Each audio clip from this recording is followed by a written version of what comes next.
What's going on, guys? Welcome back to Movie Shit, a podcast about movies and shit. Once again, I'm joined by my good friend, Michael Carmack. Mike, how are you? I'm good.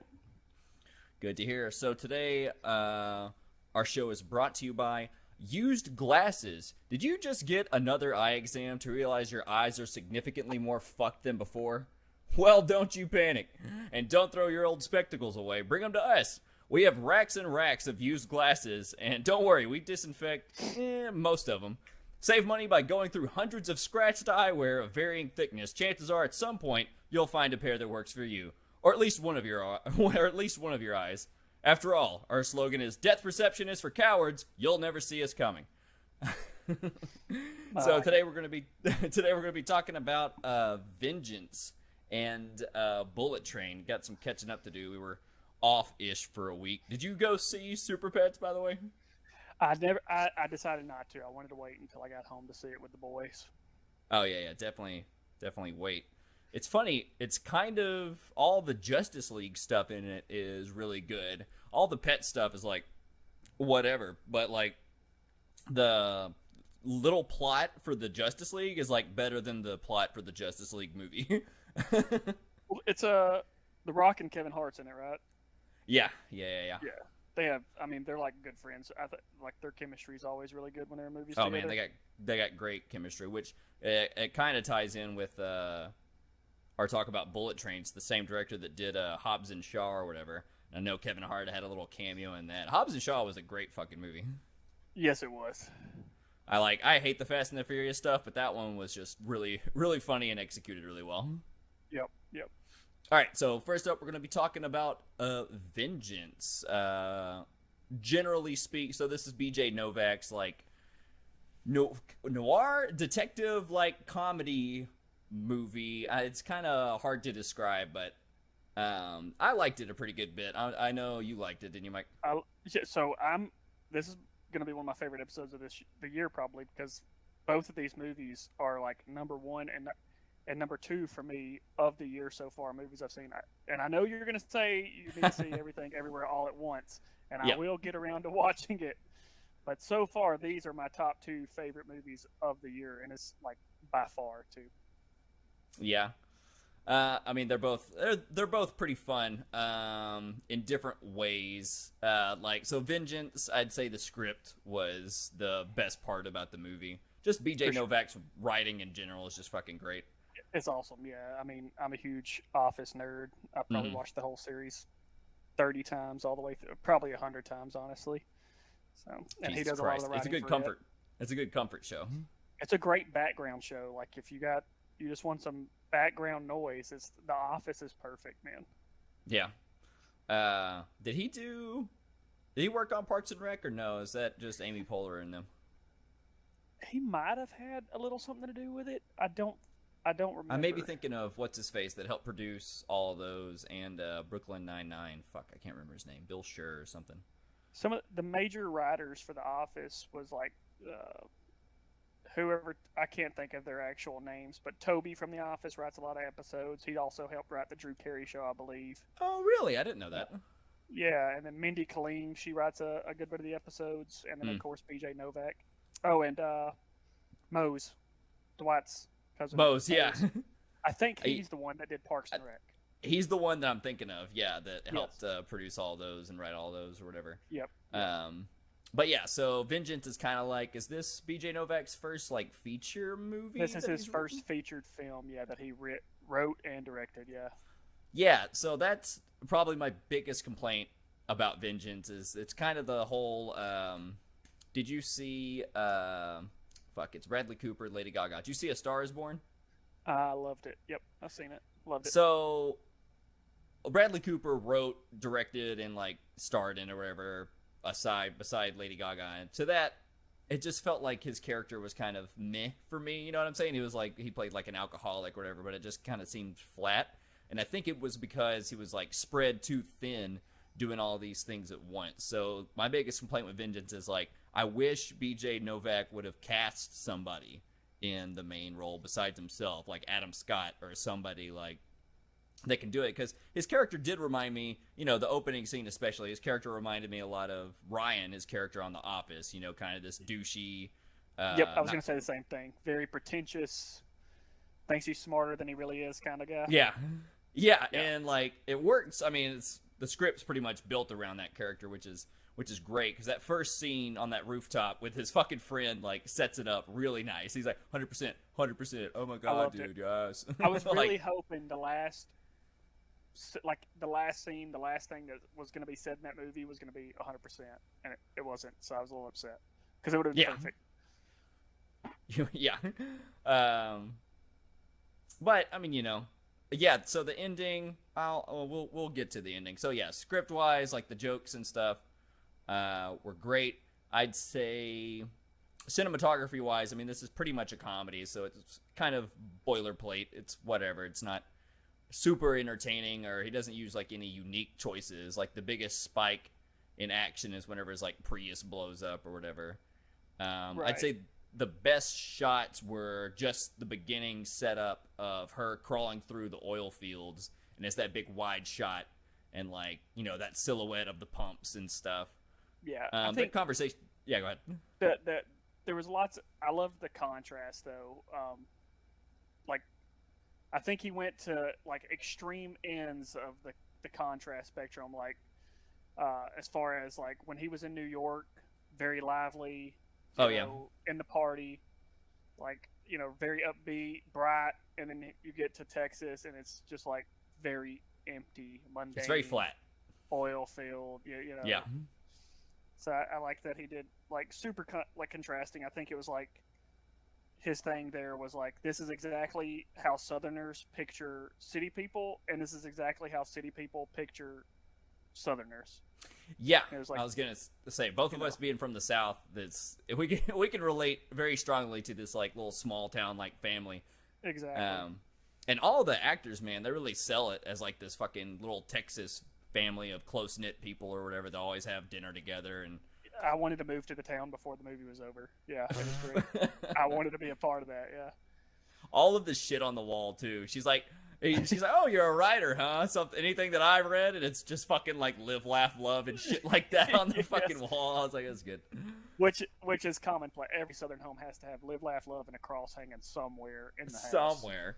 And go whatever the fucking football team is of choice there. Of course. I went to the bathroom during the Longhorn bit, so I missed that whenever he's at the rodeo. It was so good. Just because I was like, all right, this is a point in the movie that I can miss. I don't think anything plot-wise is going to happen. And I was right. I always time my pisses very effectively. During Bullet Train, I went whenever the wolf got on board on the train, because I'm like, I saw that whole fight scene in the trailer. I don't need to see that again. He stabs his phone. He doesn't really kill him, whatever. And I was right. I didn't miss a goddamn thing. Right. That was so good, too. I love that it was Bad Bunny in that movie. Mm-hmm. Oh, by the way, we're ruining all this. Spoilers for everybody. If you haven't seen either of these movies, fucking stop. Sorry, I didn't preface with that. This is what happens when you don't start with the first podcast and you start with the third one. You should know by now. Spoilers are coming. Yeah, I know. Just like, I mean, Vengeance is like kind of a week old. Bullet Train's pretty fresh, so if you didn't see it over the weekend, then maybe a lot of people haven't seen it. Shame on you. Shame on you. Go see it. Unfortunately, I saw Bullet Train in IMAX, which, I mean, fine, I love IMAX and shit, but I could have just seen it in Dolby Cinema, because there was really nothing shot for IMAX. You know what I mean? Like, it wasn't formatted for it, really. Yeah, well, at least you got to see it in IMAX. I went to the same crummy theater I talked about last time in Bowling Green, Kentucky, and it's awful. Yikes. But I did see the movie, so there you go. That. You did see it. At least, I mean, you got to see it, and like, it had surround sound and stuff, so it's better than than just watching it at home. Yeah, exactly. But anyway, so get back to Vengeance. Talent-wise, Ashton Kutcher fucking killed this shit. He fucking did great. Crushed it. He crushed that. I'm glad he's still getting work. I haven't seen him in a while, but like, he can do serious stuff. Yeah, I haven't seen him in anything since The Ranch ended. Oh yeah, The Ranch. Which I thought he, like, for what that is, that character he plays, Colt, in that show, he does a really, like, is Ashton Kutcher from the South? Because if not, he plays a really convincing He's Southerner. got a really good fucking accent on. Yeah, I'm not sure where he's from. Mila Kunis, she's from Ukraine, right? Or she's like Ukrainian American. Maybe Ashton Kutcher, is he Canadian? I don't know. I don't know, but he's great. He was great in The Ranch as a Southerner, and he's great in this as a Texan. It was great in The Butterfly Effect too. That was one of my favorite movies. Oh yeah. But anyways, yeah. So in this one, he plays like the Southern like record deal person or whatever that cuts all the records to these like small town people hoping to make it big. And then like obviously the reveal is that he's the bad guy to the surprise of no one. Like he's the next biggest name on the card. So I kind of figured that he was gonna be the bad guy. Yeah, I was still like, the one thing that I was kind of bummed about was that, like, the previews lead you to believe that, like, BJ Novak is picking up the scent, you know, or they're getting close to something, and they try to explode his car to throw him off the scent. Turns out it was just some freaking Aggies fans that was pissed off that he said he was a Longhorns fan. Hilarious. I was like, what the heck? God damn it, dude. I was just like, you blow it up just because he drives a Prius? Like what we did to your car? You some bitch. You fucking Longhorn fan. That was great. He's like, I thought there was just the one team, like, for Texas. It's like going to Alabama and cheering for Auburn. You're like, oh, fuck.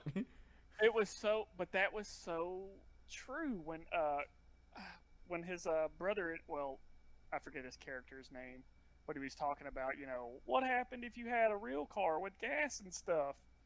And that's hilarious. He was like, yeah, this could either be somebody trying to silence you or just some kids effing around with some tannerite. I was like, that is 100% something that would happen in the South. It's the fucking South, baby. I do like the use of guns throughout the movie. I thought that was done tastefully and not super offensive to anybody. Yeah. Can you go jam my gun? Oh, yeah, the kid. Yeah. And then he does it automatically anyways. He doesn't really need help with it. Right. Yeah, that whole family was great. The kid was cute. Fucking whatever that guy's name is that played his her brother or whatever. I've seen him in other stuff. He does a really good job. Another thing I liked about this movie is like, so it's about him hunting down the killer of this girl who he was dating. You know, he's dating multiple people, whatever. He has kind of like a Monday, Tuesday, Wednesday, Thursday, Friday situation of ladies. And so, like, one of the best things, again, the script is really what sells this movie, is like, you don't really see her. Like, you see her in videos and you see her in her posts and, like, you listen to her music and stuff the same way that BJ Novak's character is experiencing her. And then her brother's like, you're not in love with her. He's like, you only love the thought of her and, like, the recordings, and that's ultimately all we have left or whatever. It's a really good script as far as the status of like America today. It was so good, man. I think BJ Novak is a great writer. I thought he was the movie I thought was directed well. I know I do kind of agree with you. His character kind of fell a little flat, but I think that was the point. Maybe a little bit of the point. Yeah, like the movie wasn't about him. It was about the podcast. You know what I mean? Yeah. Like, but yeah, Boyd, I think it was his name, Boyd Holbrook, the one that played Ty. Possibly, his, yeah. The brother. Mm-hmm. I thought he was the star of the show. I mean, and it wasn't even like other than Ashton Kutcher's character was great, but he wasn't in the movie very much. But he was the star of the show. Man, I forget what scene it was, but he gets like mad about something at like the bar or something, but he like quiets himself down. What is it? Is it Whataburger? What that whole scene Whataburger was great. It's always there.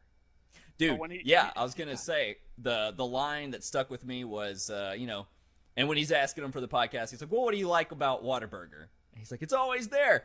And when he's like, it's the same reason people love Christmas and dogs. You can point to the reason, but the reason is not the point. I was like, oh man, that shit slaps. Yes. That's a good ass fucking line. It was so good. I loved the scene too where he said, and this is El Stupido. Did you call your brother El Stupido? He doesn't speak Spanish. Yeah. And then later in the movie, he's like, oh yeah, whatever the kid's character's name is. Like, I got Colin to help me or whatever. He's like, who the fuck is Colin? And he's like, he's your brother. Wasn't he was in Logan, wasn't he? That may be what I know him from. Yeah, he's the bad guy in Logan. He plays Pierce. Is that what his name is? In Logan, he plays Pierce. Yeah, that was his name. Yeah, nice. I think. That's a good tie-in. But yeah, so trying to think. I like the sunsets in the whenever he's like driving through or whatever. He's like, it's beautiful. He's like trying to like describe it or whatever.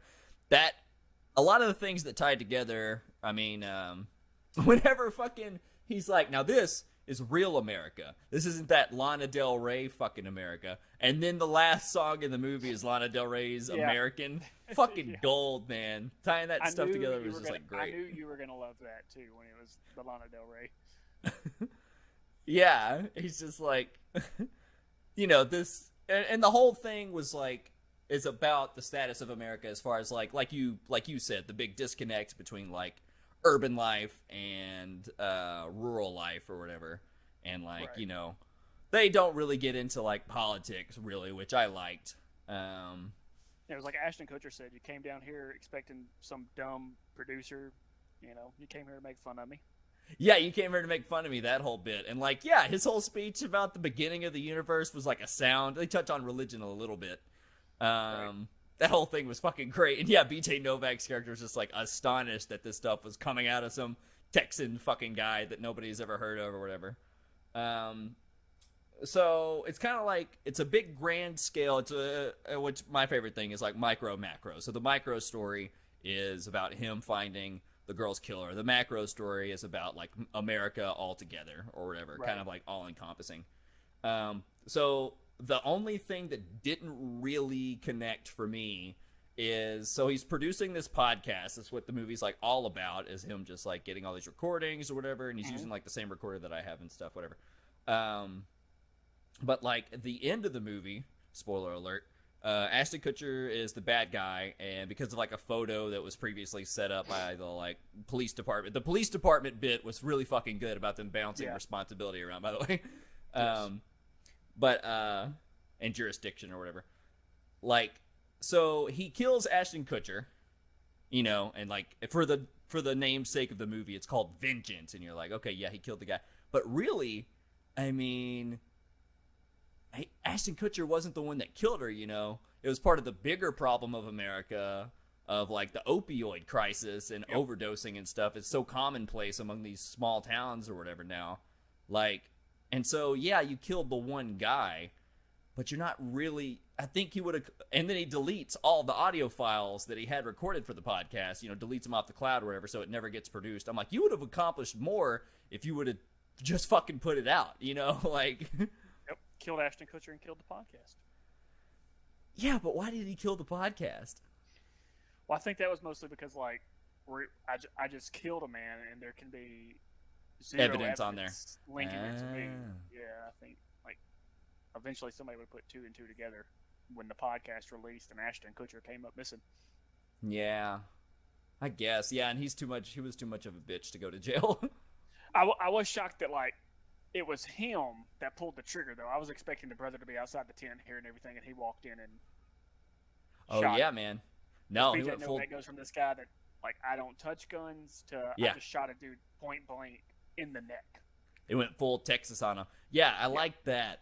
Man, that whole last scene was fucking great, because like, he physically has a gun like on his person, but he also has, he makes it look like he's not recording the conversation because he like stops the little Zoom recorder, but he's recording it with his phone. And so when he pulls out his phone after that long conversation, it's kind of like the bigger weapon is the phone and not the gun. And then Ashton Kutcher is like, did you get everything that you wanted? Do you need me to repeat any of that shit again? I was like, what? Is this a fucking Bond villain? Like, what is this? Yeah, well, I mean, I thought that was another thing that was so true of America today, though, is like Ashton Kutcher knows that, like, no one's going to believe you, and those who do are going to be labeled as conspiracy theorists because they're not going to have proof, and then they're going to all gang up against you and then disparage her name further, and then there's going to be a few select group that agree with you. So it was like, well, that's 100% true, because everything becomes politicized, especially when you bring in opioids or anything like that into it. But yeah, his whole point was like, everybody has an opinion. Exactly. And so like the script becomes like the pursuit of objective truth, you know, like they never really figure out what happened to the girl. Like, he tells him, like, yes, that's what happened, she OD'd, and he takes her to, like, the after party or whatever. And like he said, like, you know, if he kills Ashton Kutcher, and so that wraps all of that up. But like, you don't think somebody else is just gonna pick up the mantle of those drugs? It's not gonna be the dude that went to the Adele concert, which that shit was hilarious too. That was great, yeah. That was great. He's like, don't, you know, realize if you tell anybody, I'm gonna have to kill you. He's like, I'm a fan. So yeah, I did like. I don't know if you caught this. Do you listen to NPR, Mike? A little bit, yeah. Now, did you notice that Terry Gross made a little cameo? She was like the head producer of like some weekend edition like news thing that she wanted to feature his podcast. It never shows her face, but it's obviously her voice that's like featured in it or whatever. No, I didn't notice that. Yeah. She was like above the producer that he was like working with or whatever. Nice. All right, so I don't want to give these movies scores. I can, but I don't necessarily want to. I want to hear it though. I need to hear. Well, I don't like, because so on like NPR, whenever they review movies and do like Film Week, they don't give them a score. You know, that's kind of reducing it down to a fucking finite thing. And you know, different genres produce different joys in people, and so I don't really want to, but I will for you if you want me to. I want to hear it. All right. So what do you give Vengeance? Vengeance for me was Yeah. my first. Like I said, it was my first 10 of the year. Oh, I love- Vengeance is a 10. I know you said Bullet Train was a 10. Yeah, that's what I was saying. Vengeance was my first 10. Bullet Train was like back-to-back 10s, which I don't think has ever happened for me. But Wow. maybe I'm just Vengeance. easily pleased in my old age. You like linear stories, and Vengeance is very linear. It's very, very structured, which is fine. I like I said, that structure's great if the script is solid. You can execute it, and like you can see the twists and the turns coming, and like it's not anything surprising, but it's satisfying. So I give it a 7. I can accept that. Would have I'm been not happy higher. about it. You're not happy about it. I loved it. Would have been higher if, like I said, because I love BJ Novak. You know, like I said, his writing's great, but he just looked really tired, which has worked well for the character. But just like, I know he's physically very tired from doing everything for the movie, and I know it's produced by Jason Blum and Blumhouse, which I thought was interesting because it really wasn't like a horror movie. But like, if he would have just outsourced the lead role to somebody else, I think it would have bumped it up to like at least an 8 for me. So for me, one of my favorite movie of all time, right? And it's like not even close. It's of all time is the Peanut Butter Falcon. I think I've told you this. Yes, yeah. Because there's just something about it's just low budget. It is low budget. Being great as always, and like it's just a very feel good movie. A very wholesome movie, and it's got wrestling. Like, it's fucking great. Yes, and this is the same thing. It's just a thriller. Even though it's Yeah, like a I see what you're thriller saying. and there's death, I left the theater feeling good. I don't know. It's just something like the Texan aspect. I don't know. It's like, and the comedy relief. It was just like, no, it's a feel good movie. It was low budget, but it was still like, I don't know. It was perfect. Whereas Peanut Butter Falcon was Louisiana, so you still have like that southernness to it. I'm glad like a lot of southern content is like really been fucking good as of lately. You haven't seen South of Heaven yet, have you? I haven't. You need to watch South of Heaven. You'll fucking love that shit because it's Jason Sudeikis, Cole Porter, I think is his name, the guy that plays Luke Cage, and then the woman that plays the Wasp on Ant-Man and the Wasp. And it's a noir thriller detective action thing. And man, it was just fucking, it's great. You'll fucking love it. Yeah, I love Jason Sudeikis, so I will Definitely don't watch it with the kids. Gotcha. All right, so we're going to move on to Bullet Train now. So this is David Leitch's latest movie, which we mentioned previously. He did Hobbs and Shaw, Deadpool 2, and he always nails this shit. Like, he's really good at the perfect action comedy and balancing those two. Like, it's just fucking, his pacing is phenomenal. and this movie is no exception. So like Bullet Train is like a big action like a movie that's all about spectacle. We talked about Nope the last episode we did, and Nope was about people's obsession to like capture a spectacle. Like they were trying to get photos of the alien and like the YouTuber on the bike and shit. And this is a spectacle. Like it's a fucking big action flick, and it kind of like has like a Knives Out character reveal like structure to it or whatever. Every character gets like a different like title card and shit that pops up. Mike, who was your favorite of the characters there? Well, so probably Tangerine, but I am a huge fan of Bad Bunny, so I loved that he was the wolf. That was awesome. But yeah, Tangerine, Lemon and Tangerine, like I guess together was, I thought they kind of stole the show. They did. They really did. I mean, you know, Brad Pitt's character, Ladybug, is fine. He just seems like more of a plot device to like get through all this stuff. And it's a lot of stuff, what I found surprising is because I thought it was just going to be like another fucking like action movie, right? It was actually pretty dense as far as like all the characters and all the flashbacks and stuff goes. Like they really went for it. They gave the water bottle a flashback. I know. I was going to say, man, they gave the water bottle a fucking title card. That was not necessary for me. Just because, that like... was Fiji giving them loads of money, I believe, to have product placement in that film. Yeah. Yeah, Fiji product placement for sure. I feel like there was a product placement in Vengeance that I'm forgetting, besides Whataburger that I'm forgetting. But, yeah, I'd say, Lemon and Tangerine. Anything. I love Aaron Taylor Johnson. It's good to see him still doing stuff after Kick-Ass. I think he's great. His accent was so fucking thick at times, though.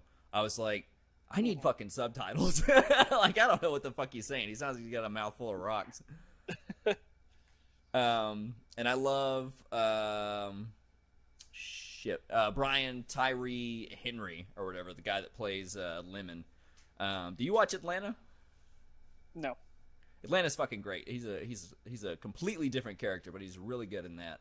And so just seeing him in like an action role is really fun or whatever.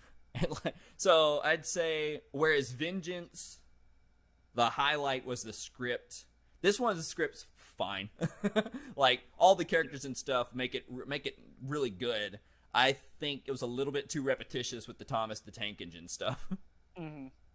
I loved it. I thought, the script wasn't as good as Vengeance, obviously, but I don't think obviously like the action and the made up for it. That's what shined. Yeah. In this one, and I loved that it wasn't your typical assassin film, like dark, quiet, low. You know, it was like they knew they were an assassin film, but they did not take themselves seriously at all. No, and like that's the whole Deadpool thing coming through because of David Leitch. Like, it's just fucking funny, man. It's just a fun time. Loud, colorful. Yeah, and so the bulk of it, I mean, there's like flashbacks and stuff, but the bulk of the movie takes place in one location, but I never got bored. Like, right. The different cars, like, so at the beginning they had that line. He's like, oh, so we got 6 first class and then 10 carts in economy or whatever. And I was like, okay, are we going to spend our time working through all these? But it really doesn't even like play into it. I thought it was going to be a Snowpiercer type situation where like the first class people would like do some shit or whatever. But they really didn't focus on that. It was just like that one car with the Japanese character or whatever it was. It's like all that neon colored stuff or whatever. That was pretty fun. And I didn't think about that. Whenever it grabbed the case, I was like, who the fuck is this going to be? And it was whatever. The Scorpion. Is that what her character's name was? I thought it was the Hornet. The Hornet. Yeah. So Zazie Beetz plays the Hornet, which she played Domino in Deadpool 2. And I do like, I'm just thinking like, so I know Sandra Bullock said this. So Brad Pitt was in Lost City with her and Channing Tatum. And so Channing Tatum has like a cameo in this. I love that. An unnecessary cameo. That was perfect. That's what I was gonna say. Is like a lot of this movie is unnecessary, but it's just for like the fun of it. It worked. It just worked. Yeah. Is this about sex stuff? Yeah. Is this the sex stuff? He's like, man, he's got quite a walk. Or he's like, he's got a good walk, or whatever he says. Yeah, Aaron Taylor Johnson is still fucking cut. But anyway, so yeah, Brad Pitt was in Lost City, and he's like, I'll do that movie. And I only know this because I saw like an interview with Sandra Bullock talking about this. He's like, I'll do that movie if you do this one part in my movie Bullet Train coming up. And so yeah, Sandra Bullock is only on screen for like 2 minutes or something on that set or whatever. I went the whole movie with her talking throughout the movie, and I never even knew it was Sandra Bullock until the very end. I did not recognize. Oh, really? Not until the end. I was like, God, that was her voice the whole time. I never even realized it. Yeah. Yeah, and then just whatever, the couple of shots of her like mouth close up on the phone or wherever she's like talking them through it or whatever. And yeah, she just like recorded the audio and then came on set for that one day, which I thought was neat. And also, fucking, you know, Brad Pitt was in Deadpool 2 for like one frame or whatever. You remember that? Mm-hmm. And like he was the invisible guy or whatever, grabbing the power line, and it flashed him. And you know, he did that for a cup of coffee. And so Ryan Reynolds makes a cameo on this one too. And I'm like, you probably did that for a cup of coffee too. It's just great to see the kids having fun, you know. that's what it made me feel like. Yeah, just the action, the nonstop, like, because when the action started, it stopped, but it didn't. There was always something going on in the train somewhere, which is what exactly. There's something always around the corner. Yeah, there's the whole conversation, which the framing was very nice between like Tangerine and Lemon, but like as the wolf is like attacking him, like it cuts away, and then like there's this whole conversation, and I'm like, what's the time space here? Is this happening at the exact same time? And it was, and like, yeah, like you said, there's always something happening on the train or whatever. What did you think about the girl? Fuck, I forget what her name is. The Prince, Joey King is her name. I thought she was good. I thought it was, she was fine. I thought it was like, you know, it's obvious from the beginning that she is, you know. They set that up pretty early, that she's whatever, the bad guy and shit. Well, not just the bad guy, but she was going to be the daughter. Oh, yeah, you saw that coming? I didn't even think about it, to be honest. I know his name was, like, White Death or whatever, so I'm like, I knew it was going to be Michael Shannon, but she was, like, super British. So, the accents in this movie, like, whenever Michael Shannon comes on at the end, his accent confused the fuck out of me, because he's, like, speaking in Japanese, but then, like, he has the classic, like, Michael Shannon rage behind his voice, and it's kind of hard to hide that with, like, a Japanese accent. So I was just like, that was weird. Yeah. I thought that the final fight with him and the guy's father, I forget his name, that was a great sequence with just, like, his, when he actually, because you don't see a lot of people die by samurai swords until he whips his out and starts slicing away, you know? Yeah, you're right. It was a super fun scene. Yeah, the swords don't really come into play until the end. I really liked whenever fucking Ladybug, he kicks Tangerine through the door off of the train, and like he runs and like catches up to it and like punches through it. I'm like, God damn, man, like this is fucking insane. Some of the action pieces, I'm like, you know? like he's just using brass knuckles to break that shit. Yeah, he's holding on to a train with no grip that's going like 300 miles 400 miles an hour, no fucking way. Yeah. But it was great. I loved it. It is way over the top, but that's what's like fun about it. And yeah, whenever they're like hanging out of the side of the train as it's moving, I thought that was going to be like closer to the end of the movie. I'm like, nope. And then literally the train goes off the fucking rails and crashes through this entire goddamn town. I'm like, there's so many people dead. That scene reminded me so much of Anchorman 2, you know, when they wreck the RV because he thinks it's cruise control. Yes! And, you know, as it's wrecking, the slow-mo, you see Brad Pitt get, like, hit in the head with a coffee pot. Yeah. It's the same thing, like, with Anchorman 2. It reminded me the slow-motion shots of them flying through the air, I remember, yeah. And then Steve Carell's, like, meditating or something. He has, like, his legs crossed, and he's, like, acting like he's swimming in the air, yeah. You're right. They're very similar. He's like, all you talk about is trains. He's like, I don't know how to drive a fucking bullet train. Yeah. I thought that was you mentioned the Thomas, Thomas the train. I thought that was so good though that at the end, like when we thought Tangerine or we thought Lemon was dead. Yeah, I didn't think he was dead. He landed in the water. I knew it was gonna be fine. No, I'm talking about when he got shot initially. Oh yeah. That was that threw me for a loop. We thought he was dead, and Tangerine discovers the Diesel sticker on the back of her, and he knows that fucking Diesel. Yeah. So I thought that was awesome. Yeah, I liked it. I was so upset though when he comes back. You're like, oh, all right, the brothers are gonna reunite, and then he dies. No, he's dead as fuck. Yeah. Surely, maybe the snake bit him, coagulated the blood, stopped the blood. No, he did. Yeah, I like that. Obviously, Brad Pitt's character is like trying a whole new like zen, peaceful approach to like nonviolent stuff. But when he has to, he fucks up Hornet really fucking quick, man. She's not there like long at all after the reveal. He just like fucking stabs her with that shit, gets the inoculation, and he's like, "As luck would have it, I already got the antidote or whatever." And yeah, a lot of the movie is like luck based, which was pretty cool. And like arguably the best person on the train has the worst luck of anybody on the train. Yeah. And then the worst person has the best luck. Yeah. Exactly. But yeah, everything wraps up pretty nicely. I'd say the snake was the biggest like misleading thing. Yeah, I was like waiting on it to bite her, to end her, or whatever, and it just bites Brad Pitt. Yeah, and that's it. It doesn't really kill anybody, like, whatever. Stuffs it down the toilet. Yeah. Yeah, so satellites and, like, plot character-wise, the White Death says he brought them all there to kill each other, and he has, like, different motivations, like, whatever. His, like, wife died, whoever was driving it. I don't remember. Does it ever tie in? Like, the wolf just comes there for revenge, right? The wolf on the comes Hornet. looking for the Hornet, yep.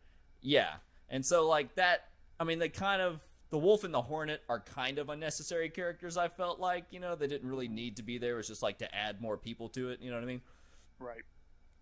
But the whole thing with the kid in the hospital and stuff, I thought that was pretty good. That was fine with like that other guy that comes there or whatever. And that there's just so many fucking storylines that's like happening. So many.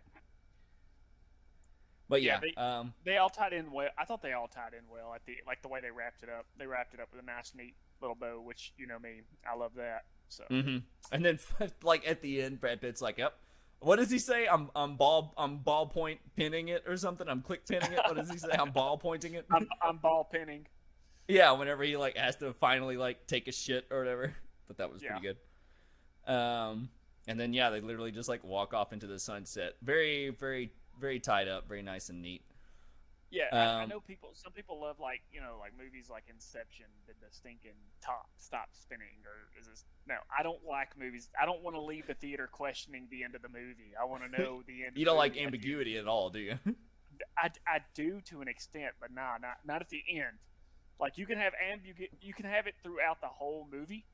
Mm-hmm. And then but give me the answers at the end. I don't want to leave the theater arguing with my buddy like it was all a dream. I feel that. I'm kind of similar. As long as it's satisfying, it can be ambiguous or whatever. But yeah, I'm a stickler for like if you're setting up rules of the world, whatever rules you set up, everybody has to fucking obey by those. Like the time travel rules in Men in Black 3 piss me off. Because he goes back in time to inhabit his same space that his body's in, which they set up before that Will Smith's character is the little kid that Tommy Lee Jones, well, Josh Brolin or whatever, looks after. So I'm like, okay, he went back in time to a time that he already exists. Why can he exist separately then, but not now? So, like, there's a movie that came out, it's a new A24 movie that came out this year called Men. And all the male characters are played by, like, the same dude. And it's, like, a horror movie and, like, suspenseful and shit. And about this, like, woman whose husband, like, killed himself and, like, blamed her for it or whatever. It's all about toxic masculinity and shit. It turns into, like, a monster movie. But it's not really clear, like, if the monster was real. And that pissed me off at the end. Right. I'm like, so what the fuck? Because, like, he, like, just wrecks her fucking car. He wrecks her car and, like, whatever. Her friend finally shows up to help her out, and the car is still wrecked. So, like, physically that happened, but the monster is like gone. So I'm like, did it ever? And they have like the question in the air, like, what was it? Did it actually exist? And I'm like, guys, stop fucking with me. Just let it be. Yeah. All right. So you're gonna give Bullet Train a 10 out of 10 as well. I gotta give it a 10 out of 10. I loved it. I enjoyed the movie all the way through. Like, I only give 10s to movies that when I leave a theater, I'm like, I loved it and I want to watch it again. Like, either by buying it, you know, and both Vengeance and Bullet Train, I was like, I have to own these movies. Yeah, I give a 10 to like a movie if it like fucking really changes me. Like if it shapes the way that I think about like narratives in the future and like content and different stories and shit. If it changes the way I think as an artist, I'll give it a 10. Like Fight Club, a fucking 10. The Prestige, a fucking 10. Inception's Prestige. Yeah, Inception. Shit, maybe a 10. I don't know. Inception's hard.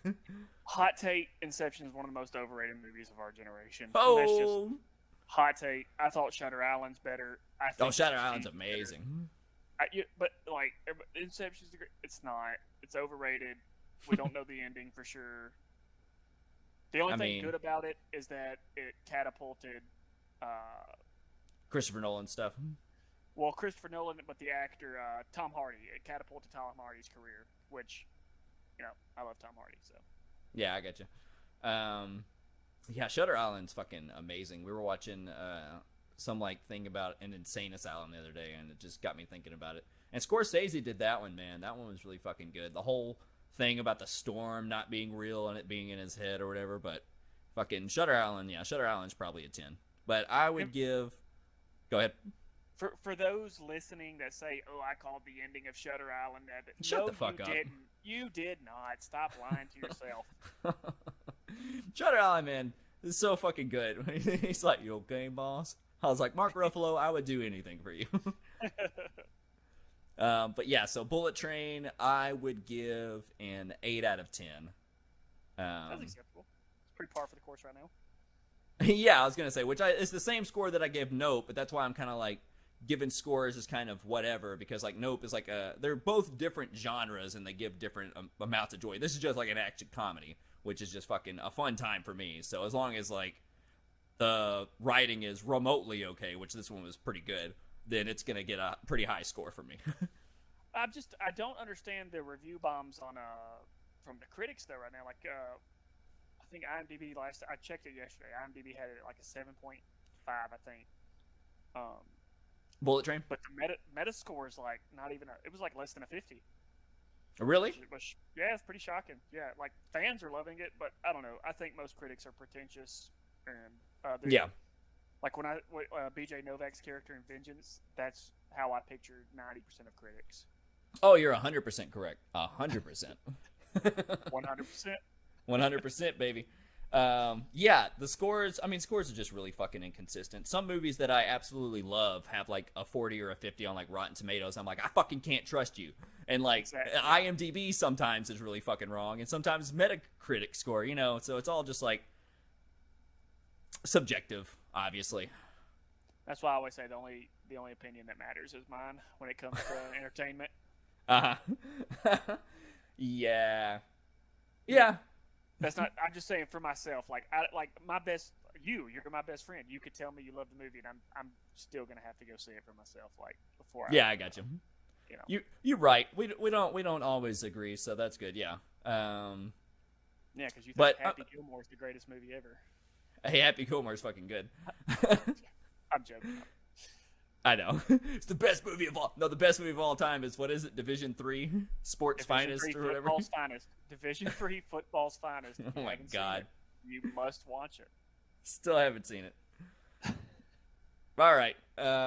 Thanks for hanging out with me, Mike, and talking about Bullet Train and Vengeance. If you haven't seen those movies, go fucking watch them. And why the hell did you listen to this whole thing without seeing them? You're fucking crazy.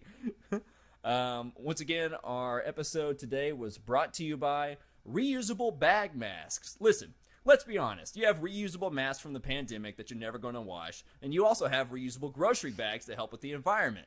With masks being more socially acceptable now than not these days, we combine the two into a baghead ski mask situation, and now you can be anonymous in public while being safe, environmentally safe. Just send us your grocery bags and masks with $500, and we'll take care of the rest. And I'm told we have a product demo here. Those watching the video version of this, you may get a kick out of it. Mike, thanks for hopping on. What movies are coming up next that we're gonna go see? I don't know what is coming out in theaters this weekend. I haven't heard anything. Shit, I don't know. A24's got a new movie coming out with Pete Davidson called Bodies, Bodies, Bodies. That looks like that'll be fun. I'm sure we'll go see that. All right, sounds like that's the next one then. Cool. All right, catch you later, Mike. All right, see you, bud. Bye.